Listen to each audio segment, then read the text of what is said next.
The most important framework required in marketing is to have the right knowledge about the competitors that you're working around.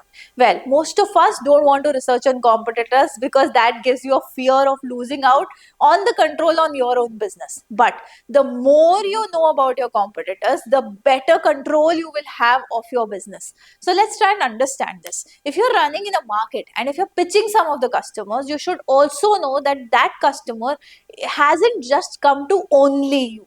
He must have gone up and down, round and round to meet different people to get the objectives clear for his own business. So you are not the only one who is pitching that particular client. There will be several people who will be pitching. Now, the answer to this question is to understand who will be those several people and what could be the competitive intelligence that your business should have, so that not only you but also your team members know your competitors, right? So let's just grab an insight into what are the different kinds of competitors that you must keep an eye on.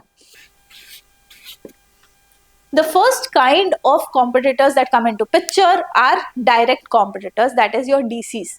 Now these DCs are the people who are offering the same service as you. Okay, they are not up, not down, and there are many in the market. If you are a business owner who hasn't reached the exclusivity space right now, but you are offering generic services, generic products just like others, you are in this zone and you are competing with these kind of people.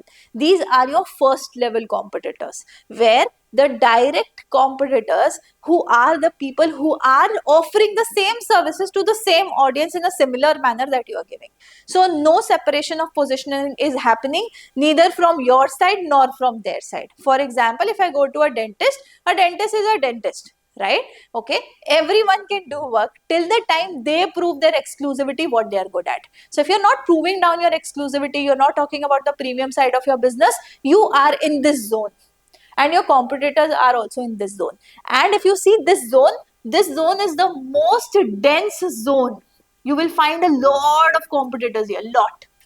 Okay, a lot in numbers. So fighting here is really, really tough. That is why we tell you, if you have to move forward, elevate yourself to the next level. Okay, elevate yourself to the next level where you get indirect competitors. Indirect competitors, these are the people who are offering the similar kind of services but with a different methodology. You remember in the premium framework we had discussed 5 things. Okay, you need to have an expertise. You don't have, you land up to this category. You have, you level up. Okay, then we talked about you must have a different kind of framework. You are not having, these are the people who are offering the similar services but maybe with a similar framework. Okay, right, or with a different framework. So that framework differentiation now has to start coming in.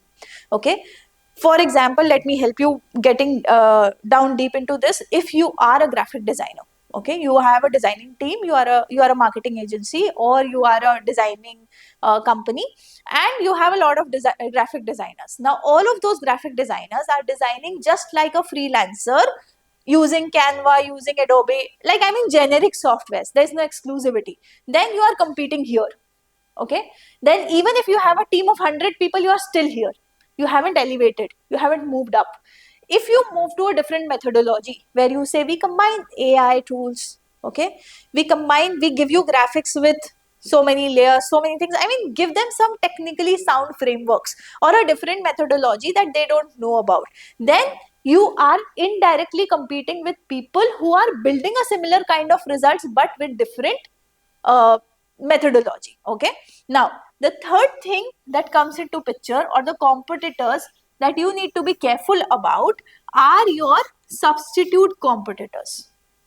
Okay, now what are substitute competitors? Means competitors who can easily replace you. Okay, even if you have a different methodology, even if you have a different exclusivity to provide, but what if a competitor is able to give the same result what you are giving? So if the results are same, it is for the customer to choose whether they want to go with plan A, which is yours, or plan B, which is your competitors. Right? So the best way to get the audience or get the customer in would be by showing results. So if the time frame of the time that you take to achieve those results is less or more, or what is the quality of results that you are able to generate. Sometimes it's not just about the result, but it's also the quality of results. How sustainable is it? Okay, like you must have heard a lot of social media agencies say, we help you reach the first 10,000 followers in 90 days. I have an example of lot many who have come to me personally. Okay. Now, when people say that we help you reach 10K followers within the first 90 days, what are they promising? They are promising a result, right? Now, this result is being promised by a lot of people, but the methodology is different by a lot of people, right? So now it's for the client to choose whether to go by method 1, result 1, which is more stable, or whether to go by method 2, result 2, which is kind of unstable and non-predictable. What if I remove this agency and after this agency goes, my followership all drops again, right? Or they are not increasing at the rate at which they promised, right? So these kind of people are not good for business. But then the decision makers sometimes don't understand this. They fall into a trap, right? So you need to make it very clear to them that how do you differentiate yourself from these substitute competitors. And the next thing is to have an eye on the topmost layer of this competitive circle. The topmost layer. Okay, now what is the topmost layer? The topmost layer are your ACs. ठंडक देता है यार, बड़ा cool लगता है. Cool कैसे लगता है?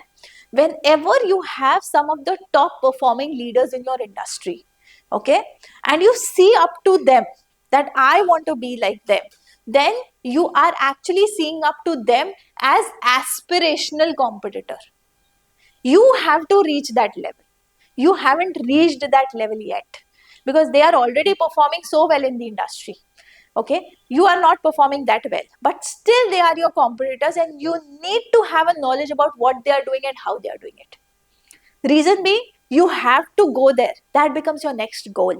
Okay, so who are your aspirational competitors is also something that you must know. Now, once you have understood the competitor layers, what you need to do? First thing in the workbook, check where you are. Okay, are you in this space? Are you someone's indirect competitor? Are you in the substitutional phase where you can be easily substituted with someone else? Or what is it that will take you to the aspirational phase? Okay, and then down below there is a table.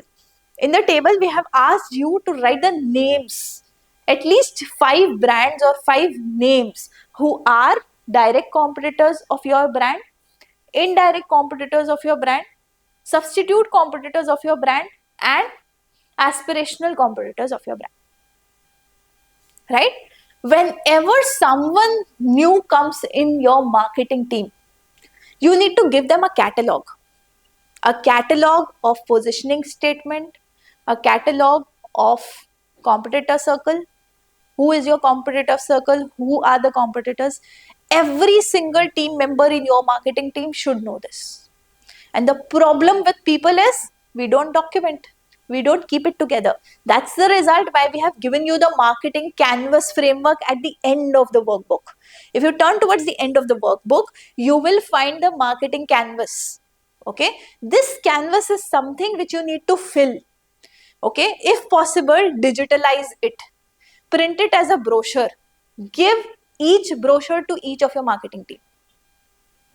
Give this brochure to all your marketing team, or save it as a digital brochure and share it or email it. Send it if they are not staying with you today. We are dealing with a lot of marketing people who don't stay with us in our offices. We sometimes hire people from outside. Keep it as a digital brochure, send it to them.